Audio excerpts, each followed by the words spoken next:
आपको समुद्र पार करना है और आपको जहाज ही न मिले तो आप कैसे पार करेंगे? तो जहाज देने वाला कौन है? ये है संत सद्गुरु। संतों की कृपा से ही भगवत चरणारविंद रूपी जहाज की प्राप्ति होती है। संत सद्गुरु की कृपा के बिना भगवत चरणारविंद की प्राप्ति नहीं होती और भगवत चरणारविंद ही जहाज है भवसागर से पार उतरने का। महाराज जी, ये भवसागर कैसा हो जाता है? गोवत्स पदम। गोवत्स पद जानते हैं? कीच में गाय के बछड़े का पैर गड़ गया और गाय के बछड़े का पैर कितना बड़ा हो, इतना बड़ा खुर होता है, इतना गहरा गड्ढा हो गया। अब वो मिट्टी सूख गई, फिर पानी बरसा तो फिर उसमें जल भर गया। तो उस गड्ढे को पार करने के लिए आप क्या कपड़ा ऊपर उठाते हैं कि किसी डोंगी वाले को या नौका वाले को या जहाज वाले को देखते हैं, या कहते हैं भैया इस गड्ढे में पानी भरा है, कोई दयालु हमको इससे पार कर दो, ऐसा तो नहीं कहते हैं। उस गाय के खुर के जैसे छोटे गड्ढे में जल भरा है, उसको तो ऐसी आंख मूंद के आप पार कर जाते हैं, लांघ कर चले जाते हैं। कहते महाराज आपके चरण कमल रूपी जहाज में जो भाग्यशाली जीव बैठ गए हैं उनके लिए तो भव सागर गोवत्स पद के समान हो जाता। आंख मूंदे मूंदे भव सागर से वे पार उतर जाते हैं।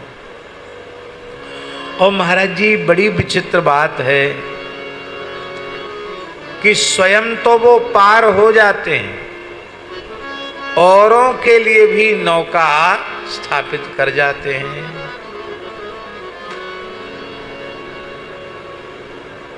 अब देखो महाराज जी, एक ही नौका हो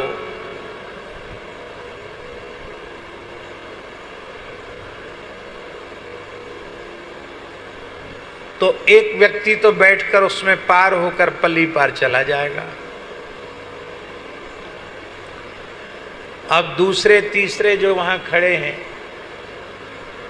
वो पार कैसे होंगे?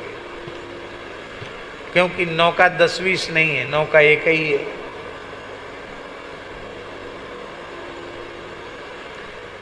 केवल और केवल भगवान के चरण कमल ही वो नौका है।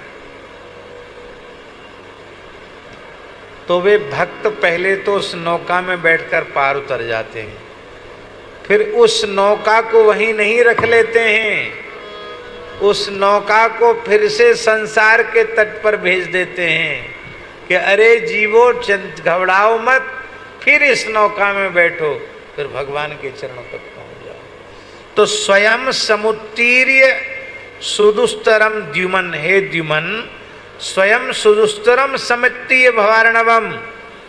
और फिर वो अत्यंत जीवों के प्रति करुणा दया का भाव होने के कारण निधाय याता, वो चरण कमल रूपी नौका यहीं छोड़कर चले गए। यही वस्तुतः आपका महान अनुग्रह है। तुलसीदास जी, सूरदास जी, मलुकदास जी, कबीरदास जी, अग्रदास जी, नाभादास जी, गुरु नानक देव जी आदि आदि महापुरुष चले गए संसार से, लेकिन भगवान के चरण कमल रूपी नौका तो हम लोगों के लिए यहीं छोड़ गए हैं। कोई भी जीव बैठ करके भगवान के धाम को प्राप्त कर सकता है। अभी हम कह रहे थे ना, क्या कह रहे थे? हम कह रहे थे